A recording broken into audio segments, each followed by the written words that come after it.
we're running behind schedule, so not wasting time. I'll call on stage. We have one person who's backed up, who's not coming in. I believe Data of Starbucks. So she's regretted not being here because she's not well. We have the other panelists all with us. Arup Prakash, India, Harley-Davidson. Having taken Harley into the place, I don't know, but please welcome Arup Prakash, India, Harley-Davidson, India. We have Munish Burger, head of Unitek Retail. Naveen Chaudhary, President of Young India. I'm not continuing yet, but Naveen, please welcome on stage. We have Sanjay Purohit, MD of Levi's. And we have Venu Nayak, MD of Marks and Spencer. And last but not least, the session of Dr. Sandeep Ahuja, Chairperson, IF Execution Stream and MD of BSEC. Sandeep here.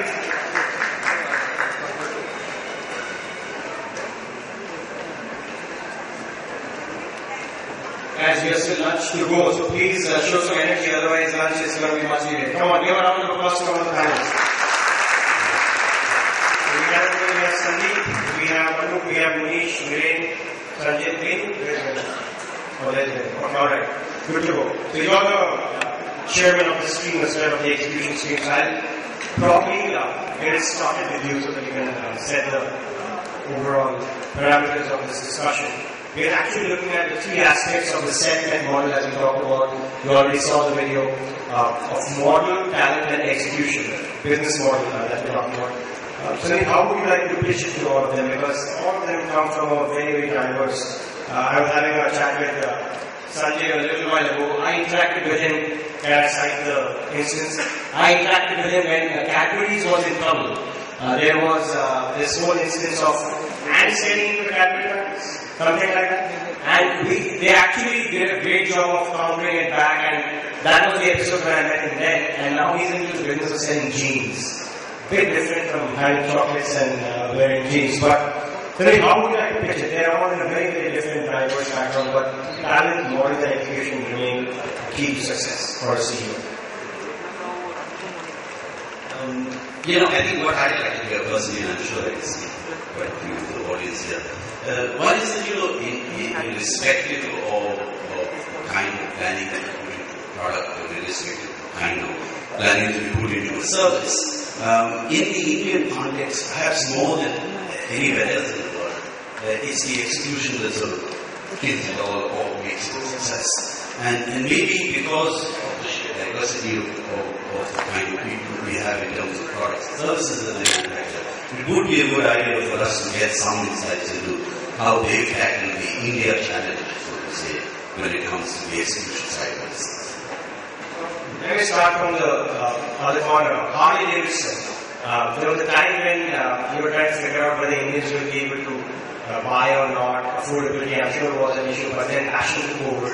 And now you have these weekend Harley-Davidson clubs who completely drive us nuts with the noisy bikes, the fat boys and whatnot. How did you overcome the Indian challenge? Because affordability was a complete myth, so it seemed, as you went along. Well, I think the challenges of execution for us in the beginning was all about what we framed as a overall strategy, which was about accessibility. So when you talk about affordability, you're talking about a lack of access, but what we were thinking about is how do we create accessibility? And that played out in a lot of different choices we made in how we designed our market entry. For example, where we located our first showrooms. We went to the big metros in the first swing, for 5 cities, but a lot of the things we did was we didn't set up a typical Harley-Davidson showroom where all the automotive brands would be. We didn't park next to Audi and next to BMW, but we actually went to the shopping mall. And that helped us create accessibility to the brand, create a little bit of presence, looked at it as a marketing investment more than anything else. But the second big thing, I think, what really drove accessibility is investing in the back end. And we did invest in a CKD assembly plant, which we have operating in Haryana since 2011. And I think that's what helped us drive price down as far as we could from a duties point of view. And that early investment in accessibility has really been what's driven a lot of the volume. I think the third thing that we did, and I think it's the most important thing, is we chose great partners. I mean, for us, retail execution is not our own stores. We operate from dealerships. So we have to choose partners who can represent the brand and deliver that experience that we want to deliver. And by choosing good partners who can open their doors and create that feeling of accessibility and create that atmosphere of welcomeness to anyone who is interested in the brand, I think that went the furthest. Now, let me come back to you. From chocolates to jeans, we were just talking about how India ranks in the top 3 or top 4 in the number of units sold as far as denims are concerned. But it's not so when you look at the financials. What kind of Indian-made or Indian-style challenges, as he said, are you facing? And how you overcome them? So we started talking about execution, and in my mind, execution follows clarity on business operating model. And if you look at India, and I think some of the panelists earlier said, high cost country, low sales productivity, and high manpower. And all of that really means that if someone has to invest, my principals sitting in the US have to invest in India, they're looking at opportunities across the country. So unless we fix the business operating model and start becoming profitable, they're not going to invest in the country. So I think our first, at least my first remit over the last 3-4 years has been what makes us profitable and how do we fix that. And once that happens, just drive those elements on a day-in, day-out basis. I like what I said, consistency, and I think completely consistency is the name of the game when you want to drive execution. But the crucial part is high cost, low sales, productivity, high manpower. How can you all turn that around, become more profitable, and therefore invest in growth? But Kishorji also said chaos is also a way to create profits. Chaos is, you've got to create structure out of chaos. I don't think, chaos is going to go away at any point in time. But how do you create structure out of chaos? I think that's the whole execution. Alright, Umesh, execution from your point of view is a different ballgame. You're in real estate. And we know what kind of painful dealings you have to take care of, be it permissions, be it the whole municipality thing, and then go look for customers. In this case, you are also integrated in the retail space. Have we got a new Indian model in terms of challenges and hence execution as we are going forward? I think I'm lucky out of the Lord that my raw material pays for its own self. So we have time on our side. And I think the best thing we do is that we wait for the right time and the right execution. I think that's where the major benefit is in terms of it. Because whatever my raw material, nothing's happening to it. We did the Great India Place 7 years ago. We could wait easily for another 7 years to come up to the phase 2. So that's the good part of our side of the business.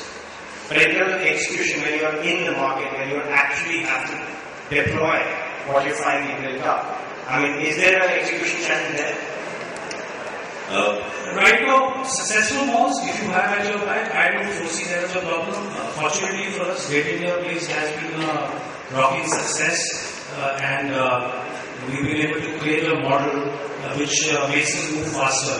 I don't know how many people know, but currently we have 9 shopping malls under construction across the country. That actually makes us probably the biggest real estate developer. And because of the model which we have created, I don't foresee any issues in the execution. And being an engineering company, I think building is easy for us, but thanks to Mr. Kishore Bhai, who's probably our biggest consumer of our product, I think all our malls are practically sold out. But if I can get the session observer as well, I think from a diverse pool of customer point of view, that could lead to a different execution challenge of its own. Kishore Bhai, the known customer may be good because he has visibility, but also in some ways he is limiting his growth potential. The fact of the matter remains that whatever talks anybody is open. At the end of the day, what Unitech is looking for is opportunity, and that's one opportunity that is found. But yeah, I agree with you. At the end of the day, any business which, whether it's a single product or multi-product, it needs to broad-base itself. It could broad-base itself in terms of the kind of products that it has, and broad-base itself in terms of customers. It addresses certain kind of supply chain mechanism or the kind of vendors it works with. In my view, our own example, the fact is that we're in a slightly, VLCC is in a slightly different business in the sense that we retail a service, unlike we retail something which is tangible or more touchy-feely. And our challenge has been initially that we found that we were very restricted in terms of the kind of people we were addressing this. And we realized that there is a time that you have to look beyond what you're currently doing, both in terms of what you're addressing and how you're addressing it, and that's where the exclusion part comes into play. And without really getting into the details, the fact is that, for the longest time, it's seen as this wholesale weight loss company, where today you see that 50% of our revenues come out of the sleeping, beauty. Apart from that, even within the weight management verticals, the shift has been paradigm to the extent that today the majority of our revenues come out of what we call body shaping and wholesale weight loss. Now, that would not have been possible in terms of keeping up with the trends had we not perfected, and I'm saying this at the cost of sounding self-related, had we not one is foreseen, and like I said, strategy has a role to play. But the other is also to see, having strategized, having seen where the market is going, is to also try and figure out how we're going to actually put the nuts and bolts together. And that's where the criticality is. Right. So, Nitin Chaudhary, President, Young India, everybody loves what you have to offer. And it's affordable. How difficult is it to have the consistency element, as I refer to, yet have that chaos, because out of chaos come those kind of desires to go for the product that you sell. What kind of challenges do you face in the Indian context? Sure. So I work for Young, as you said, we represent KFC, Pizza Hut, Taco Bell, and we have a big ambition on India. We think India is 1.2 billion stomachs and a relatively under-penetrated market in terms of branded retail. So very excited about the opportunity. But I think I just want to share two broad thoughts about why India is a big opportunity, but it is difficult. The first one, I think, is that any company must think about straddling the complete pyramid in India. The top pyramid, the middle, and the bottom of the pyramid. By which I mean that global models can work on the top tier, which is the rich India. But then the next tier, which is the urban India, you need almost like an Indian model. And at the bottom of the pyramid, you have to have strategies to give back to the community. And I think any corporation must therefore think of straddling the pyramid across all these three dimensions. But coming to the business model challenge, I think as we all know, companies exist to create shareholder value, and business model is basically supremely important. In India, I think the contradiction is this: you have first world costs and third world affordability. So you have rentals that match those in Tokyo and London and Europe. And of course there are third world cost pressures. First world rental costs in retail and third world affordability because the consumer is not willing to pay more than a certain amount. How do you really make that work? And very often I believe in India you don't need best practice, you need the next practice. There is something which is truly unique. How do you make this thing work? And my conviction is that the India model is going to be one of modest margins and very high asset turnover. You have to find ways of giving real value to the consumer, but sweat the asset a lot more than you would perhaps in other markets. Let me just elaborate on that. So the first piece on creating really good value for the consumer, make sure that your brand stands for something which is very unique, make sure it is broad. So, for example, in KFC, it's unthinkable what we sell vegetarian food. In pizza, we sell pastas and plated meals. Taco Bell, we sell more vegetarian and meat, etc. So, you uniquely broaden the concept to create meaningful value to the consumer. But then you sweat the asset by making sure that you're having, home delivery, you have breakfast, you're leveraging the asset as much as you can, so that you can rotate that investment many times over than you might have to in other markets, thereby creating this unique model for India, which is modest margins, high asset turnover. And that's, I think, the way we should approach it. If you were able to resolve your first problem, which is of first word rental, Munish would not be very happy sitting next to you. He is very happy at the moment that challenge is yours and that is his advantage. I really want to send all his LOS which he's given to me, and I will be happy about the day when he signed for him. Alright. You have paid now in the last. So you have to ensure that everybody in the chain makes money, and there's no choice on that. I don't think there's any choice. I make it, he's not, or vice versa. Regarding the amount of money, much more money he could make if he addresses that first problem. It's a chain which has to go two ways. I mean, if he's making Marks and Spencer in GIP, is when I can go and ask him, would you be interested in my next one? And he says, I'm not making money, I can't even approach them. So I have to, there's a very classic example of we own a property in Rohini, and we sell property at 142 rupees average rental. Old days, I live they come back. But today, it's running at 66 rupees. Great India Place, it's all that blah blah. We are running at an average rental of what? 76 rupees a square feet. And the kind of, I don't want to say what cost we undergo. The steel and cement is only going up. It doesn't come down. So as well as only as you. Yes. Well, cost is an issue. Let me come back to Marks and Spencer. In the first innings, there was this whole perception battle that you have to fight about again, price, and somebody talked about in the morning the value price theory that you have to look at. You overcome that, so it seems. But as he said, what's driving that change? Because that was a challenge and you overcame that challenge. So as you are learning more practices, or as he said, not the best practice, the next practice, what all are the challenges that you're facing on a day-to-day basis? Coming to the first point, what we said, I think you're absolutely right.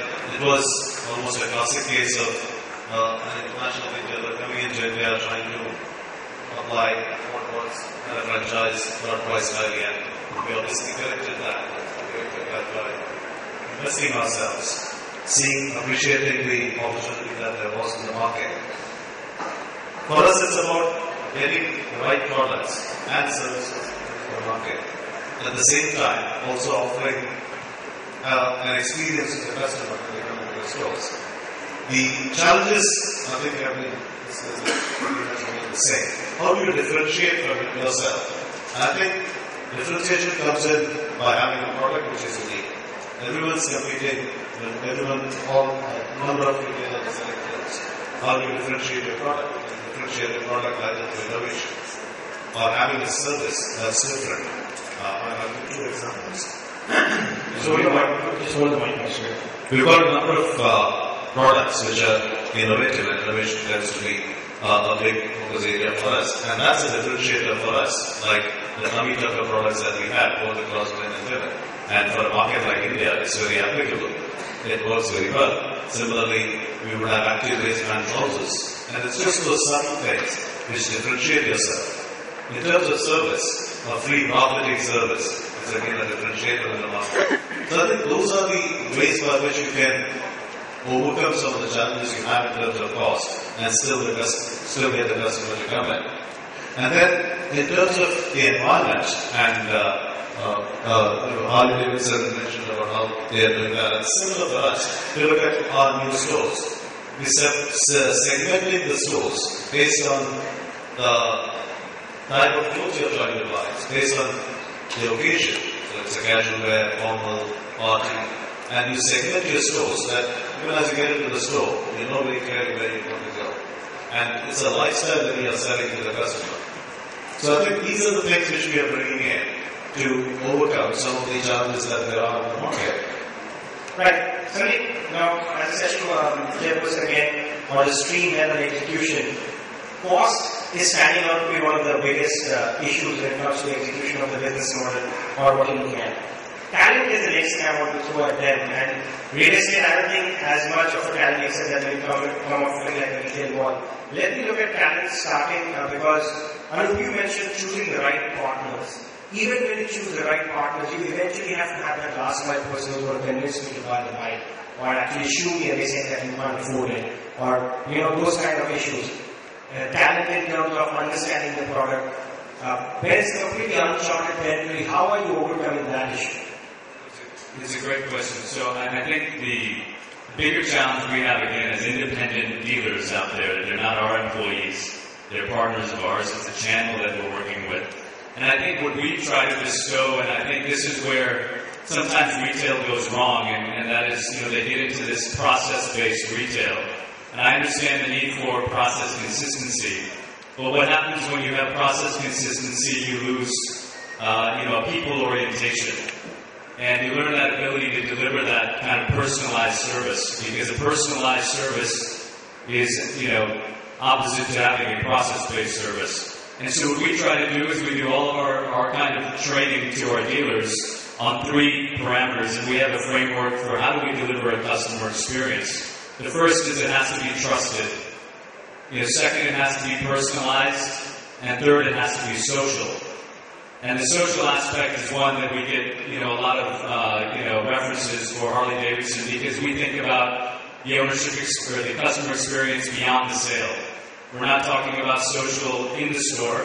We're talking about the long-term relationship they have with the brand after they purchase a vehicle, after they purchase a t-shirt, after they purchase something from the store. So it's that long-term ownership experience that we focus on. If we get the dealers to understand that long-term experience, it's not a transaction in the front end, it's not a CRM entry, it's actually this long-term relationship that they have to build with the customer. I think that's what goes a long way. But is it a tough time?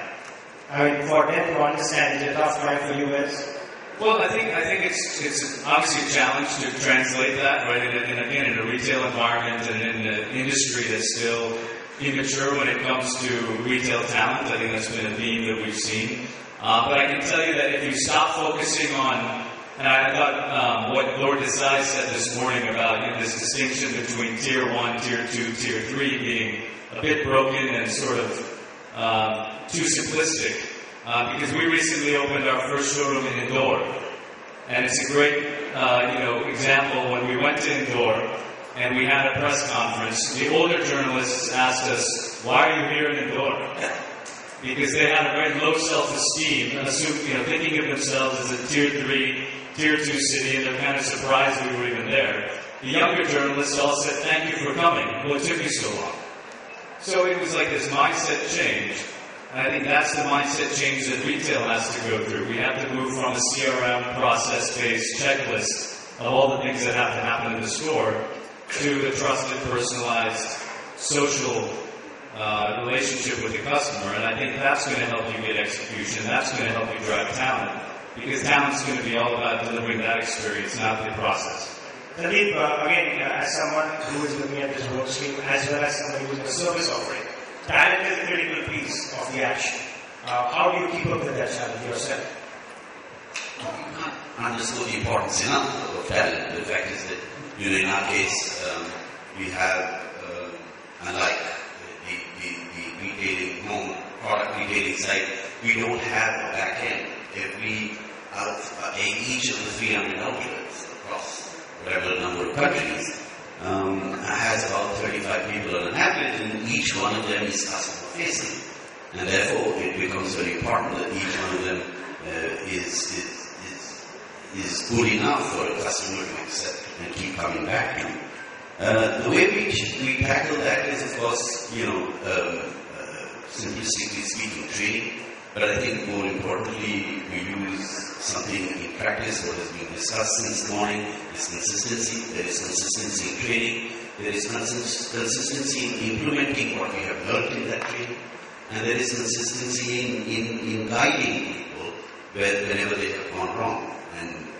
And we've learned over a period of time, and again alluding to something that we discussed earlier this morning, is that we've learned over a period of time that people in the Indian context, please, take time to develop their full potential. And organizations must have the patience to be able to support that process. And that's possibly one of the secrets where we've been able to manage the same level of service. Which is not to say that we don't have our share of customer complaints. But, at about 90-95% level, we manage customer expectations which are similar across, whether it is a Hooghly or it's a Marine Drive. Mr. Chaudhary, again, you are in a business where the last mile can be the critical decision. I may or may not go and consume that product. I may have the knowledge and I say, there goes Pizza Hut from my bakery forever. But, and you deal with so many people because you have to give the brand to an outlet, to people, diverse geographies, diverse backgrounds, may not understand your culture. Profit cannot be the only motive for them and for you to choose that talent. And in talent, in your case, would be the guy who will be running the store or the franchise. Yeah, so I think people talent is a huge challenge, and I think for me personally, that is the most important thing that ensures success, is people capability. So, just to give you a context, we currently have about 30,000 employees, and our goal is to be 1,000 restaurants and 50,000 employees by 2015. We're hiring about 10 or 1,000 people every year, because we're building about 150 to 200 stores. So we're hiring about 10,000 people, and we're currently in over 60 cities, and we're moving towards 100 cities. It's a significant challenge. So our belief on people capability is very simple. It is that all people are good, all people are actually born motivated.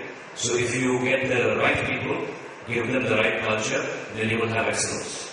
So basically the two pillars we look at is people and culture. So on people, it is about getting the right people.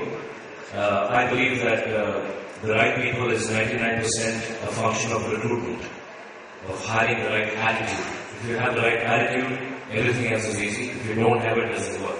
So we have a huge amount of process and rigor around recruitment filters at every level of the organization, and very clearly define what are the kind of attitudes we want to hire for. Once we have the right people, we work very hard to create the right culture, which is a culture which is, we did a lot of research on what really matters to our employees, and we've come up with these 4 pillars of fun, connect, contribute, and learn, is what they really want. So we create programs around that to ensure that we're able to find the right talent in the company, and they're able to trust the company and therefore give off the best. So best, right people in the right culture would lead to excellence. So talent, Sanjay, in that context, again, the way you would train the so-called workforce that you have, I think one of the mysteries or one of the disappointments of retail continues to be that everybody sets up these fancy stores, big stores, and I know the retailers here with who I want to have a conversation one-on-one about the experience I've had. Some are very good, great experiences, but then the bad ones always win. And it's just that one thing the person says or is not able to say or not able to showcase the product to you, and you're like, you don't even know how to put your product on the table, why they're not buying it. How do you keep that in check, especially like a brand you call like you guys being so strong? So firstly, I must say I'm a big believer in Indian talent. And Niren said something really nice. And I could echo what you were saying. So we hire on attitude.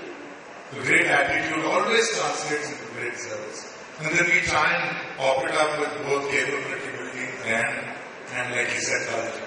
And the culture is about do people listen in the organization? Is there a value on experimentation? Is there a value on excellence? Is there a value on meritocracy and so on and so forth? Now, so that's the hiring part. Now this is an absolutely continuous process. So because of opportunities that you get, we are hiring ground for many other companies. So people leave us. So we are continuously on the treadmill to try and get people up to speed.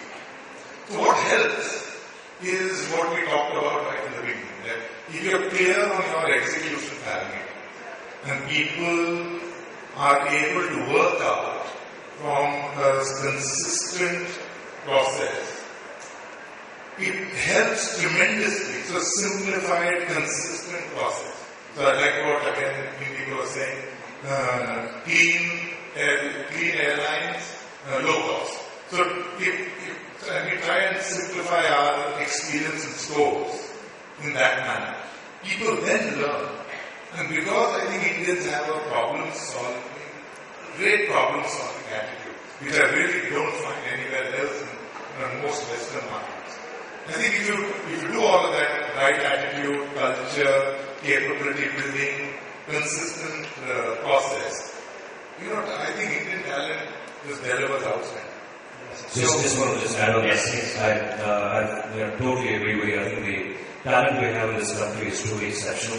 I think the ambition that people have, the desire to get ahead and do well and work hard is truly, unparalleled. But one of the things that we have found that we find a lot of the young people looking for is a business with purpose. It is not just business for business sake, but a company that not only has a vision but also compassion and has an agenda to straddle the third tier of the pyramid I was talking about. Has a, in our case, a nutrition agenda for sustainability, a community agenda. And we're finding that increasingly people relate to that a lot more because they're looking for an opportunity to give back and to do more than just a job. So I think companies, therefore, who have a broader agenda than business tend to bind people more strongly and are able to, therefore, deliver on the brand promise. To get an alignment of the belief and what they are looking for in the business is pretty nice. And again, before I go to the audience, very quick question to you, and we are running short of time as well on that. For you, is it inevitable to be on the treadmill? Because let's be honest, you do not want any of your frontline salesperson to last more than 3, 4, 5, 6 years. After that, there is a problem with that talent as it is not seen to aspiration. So it is inevitable in India. Yes, I have to believe in Indian talent, but you know what? Let me have a 3-year timeline. Attrition is good. Let's keep moving. Let's keep getting more people and getting rid of them on the other side. I think it's inevitable that you will have some amount of churn. However, based on what you do, it's definitely possible to constrain that, keep it to a very low level. And we are a good example of that. We have seen as a good coaching ground for most retailers because of the training and the learning opportunities that we give our employees. But at the same time, we also have one of the lowest attrition rates in the industry. And that, we believe, is because of a few things that we do. First, and I think as David said, having a clear vision is very important, right from the top to the bottom.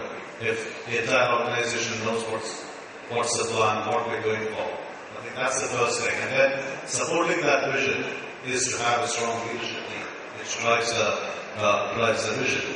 In our case, we have a good mix of local Indian talent along with expats. And I think that mix helps us to get the best of what we do internationally, but then also what's good in the country.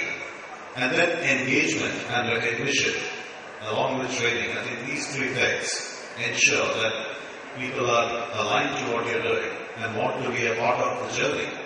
Recognition helps, but then also for them to know that they have opportunities to grow within the organization is a great lever. Almost half of our store staff have all come internally and they've been promoted from starting from the lowest levels. And that knowledge that they have an opportunity to grow within the organization. You do not want to give to it. You want to keep that talent inside. Absolutely. Alright, we have time for a couple of questions. Akash, I know we see some hands going up there, but just a quick one because we are trying to get all the other sessions back on time. I'm just going to see one question in it, perhaps you can answer this. Very fascinating to hear about this whole talk of culture. Because we really come from a country where, the government perception is that the company was not about it. Now we are first coming back to this whole culture thing. I work for Radio Machine. One simple mission statement is, we want people to come back to work on Monday with a smile. That's a mission statement they have. How important is it to have this culture? And what do you do when the person who's promoting that culture, the MD, the CEO, moves out? Is the culture retained or cultures change with heads of organizations? So, I think that the culture is in the DNA of any organization, and certainly a company like ours believes very deeply in the importance of culture, and we have therefore codified and defined what exactly does that mean in terms of behaviors. I think for me, culture is something not very mystical. It is something very simple. It's the way in which we behave, the way in which we treat each other every day. And I think if you have those behavioral norms that are defined, it's very clear for people to understand what is expected. I, in fact, see my role to be the chief culture officer. And I tell everybody, it begins with me. I have to walk the talk on all the behaviors I expect everybody else to do. You must hold me accountable just as I will. And I think culture is one thing on which there is no compromise. You either are in the bus, in the right bus, or you have to get off the bus if you do not fit the culture. Because culture also, I think, is in many ways attitudinal. So, I think that's the importance of culture. I think it is important to actually role model it for all the leaders. It has to start. I also believe culture should not be an expectation. It should be a personal commitment and a personal obligation. That's the only way that you can have it in an organization. If everybody expects other people to do it, it's never going to happen. But if you embrace it and take personal accountability for it, then I think, big things can happen. Nivin, I really appreciate your point when you said that recruitment is fundamentally the gatekeeper of an organization. I run a couple of businesses, one into recruitment, the other one is into capability development. So we work with government, we work with all the top corporates. And one of the major challenges that I see when we are into capability development programs is the fact that companies want to cut it short. Now my program is 3 months, right? And companies want the feet on the floor, right? Whether the person is fully trained or he is not trained. Right? So when do you think the maturity is going to come that one, the companies are going to invest with a firm like mine, right? Instead of paying you only on per hiring basis, right? Because that model doesn't succeed always. How long and how far are we from a model where there is going to be investment at the first stage rather than, breeding at a later stage when you've already lost the raw material? Well, I think one can't underestimate the importance of learning to develop competencies, but my experience has been that there's a 70-20-10 rule. 70% of the best learning is on the job with experience. Because we must be all familiar with the fact that we go for various training sessions, and then when you come out of it, you remember only that much. But 70% we have found, the biggest development you can do with anybody is on the job. So that's an important thing. But there is a big role to be had for very structured interventions, which are the balance 30%, which is the form of very specific competency, skill building, coaching sessions, customized for organizations and people. So I guess it comes down to how can you, I think the real challenge for training and development organizations is how you sort of replicate the experience component more effectively in the coaching dissemination so that you can truly help the coaches internalize the learning. I think that is the real challenge. Fundamentally, the base is the same. For capability development solutions to work, the base has been established. You get the base in the education system is missing. In terms of the attitude building is missing. You can't fundamentally go and train them just like that. May I request you to connect with anything else time after that? Let's just try and get more questions. Yes, Manu. Hi, this is Ashish. Question from Mr. Chaudhary. You spoke product customization and you're doing a lot of that. How do you decide that customization is not taking you away from your core brand proposition? It's an excellent question. I think, as we all know, the purists would say that a brand has to be ready to sacrifice. And a brand must stand for something very clearly.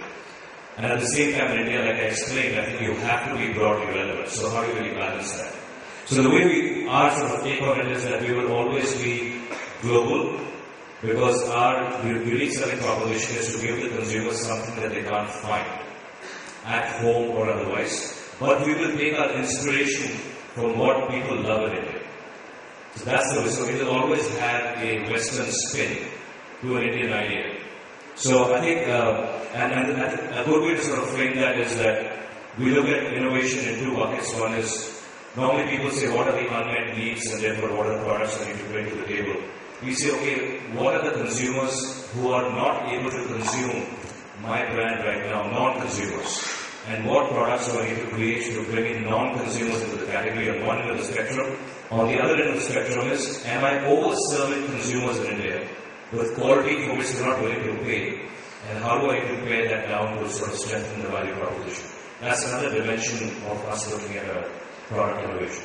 The interesting way of describing it, in a way, your new TV ads use not butter chicken and rice without calling it butter chicken and rice. They're pretty much doing that. Yeah, the rice bowl is a good example of that.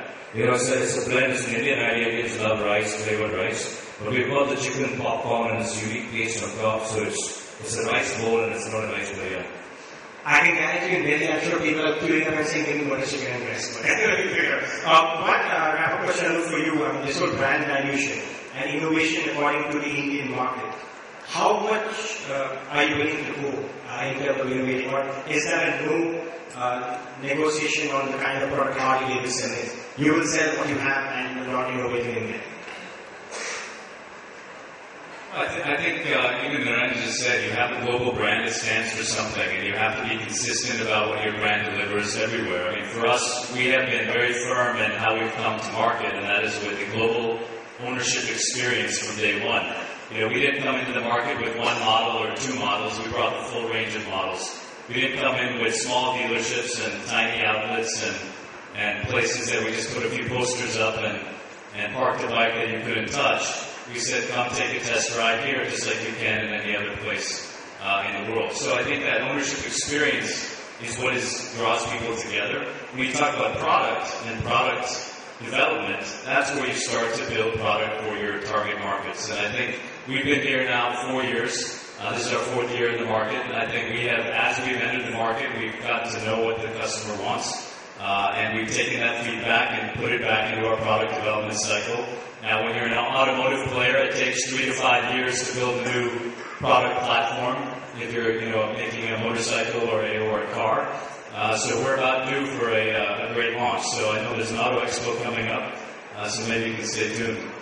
Right, Sanjay, I know you have something to say. And the reason why I want to come back to anyways is looking at the new ads that we are seeing on TV. What is driving it? You're launching a special line for women, for example. But when I see that ad, it doesn't have an Indian connect. Yet I'm not sure it's going to be a big seller because that's again meeting the aspirational needs. So you're in a way selling that global experience by not showing an Indian wearing it. Now yet in the last year we do have an Indian face.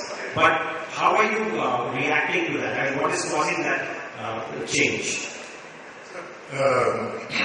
My first big belief is brand. We talk about brands as inanimate objects, but really brands are growing, evolving organisms. And growing organisms grow better from the environments that they operate in. And therefore it's unthinkable for me for a brand like Levi's to come. I mean, it's a classic American brand. But when you come to India, then you won't adapt and become stronger by, looking at Indian consumers and therefore what you want. So in a very simple way, I'll just give you an example. Our color palettes in a market like India are so different from the US. And yet, there are global innovations that you can take and run with them, right across. So I think so it's this global, local, people talk about it. You still believe it. You still believe in the global thing. Yeah. So, and coming back to what you just talked about, you launched Rebel. So Rebel is an absolutely unique shaping technology for women. Now, that's a need whether you go to the US or you're in Germany or you're in India. Women, like all of us, want to look good. Apparel makes you look good, makes you confident about yourself. And this is a great product that helps you shape up. Music to Sandeep here because of you might take a little business from you might actually give him business because you will start to wear on your product. So as I was saying, the crucial part is brands are evolving living organisms. Therefore, you grow better, you grow stronger by adapting to the environment that you are in. Two quick observations. One from you, Venu, and then to Amish, and before I get the session chairman to observe and talk about it. Venu, I remember an instance when I was still in TV and somebody can back me on this. When the chairman came, they said they figured out how Indian men like pockets on their shirts. Initially, Marks and Spencer launched all shirts without pockets. Then they realized Indian men like to stuff everything in their top pocket. So then we launched a new series of shirts with pockets on it. Because he said, I couldn't figure out why. But then I figured out all Indian men put cards, some people even put hankies and pens. So I mean, you constantly innovate. But for Marks and Spencer, the future challenge then. What are you looking for? What kind of trends are you looking for? I wouldn't want to go into what we're coming up with, but going back to the pocket, and I think there are a number of such examples. where, if I take another one, Indian women like to cover their hips, so even tunics, you would like it slightly longer. And because of that, for India, we made that adaptation. And similarly, colors, and Sanjay mentioned that. The color palette for India tends to be quite different and much wider than what we would have internationally, like blood color. And going back to the pocket example, it's not with that, I think most men would put something on the other. The difference is most of the markets, they wear jackets. In India, because of the weather, most of them don't wear jackets on a day-to-day basis, which is why the pockets are very functional. So there are too many cell phones in this country, I guess. Moving very quickly, in terms of wrapping to the need, I don't see United getting into low-cost housing, and that would be one way of innovating your product. You are very clear that the way you are placed in the pricing cycle, you are not saying I'm going to build a one-bedroom or a low-cost housing, which is like a new industry or in real estate. So you're pretty clear that you don't need to innovate to meet the challenges of tomorrow. The new land bill, I think the land cost is only going to go up. So if my raw material low cost, I don't mind living low cost. So I think we're somewhere in the chain, and we're not compromising anywhere, because today, one of those days, sasta hai to acha hai. It doesn't work. People want the best. They want the best price and they want the best product to be there.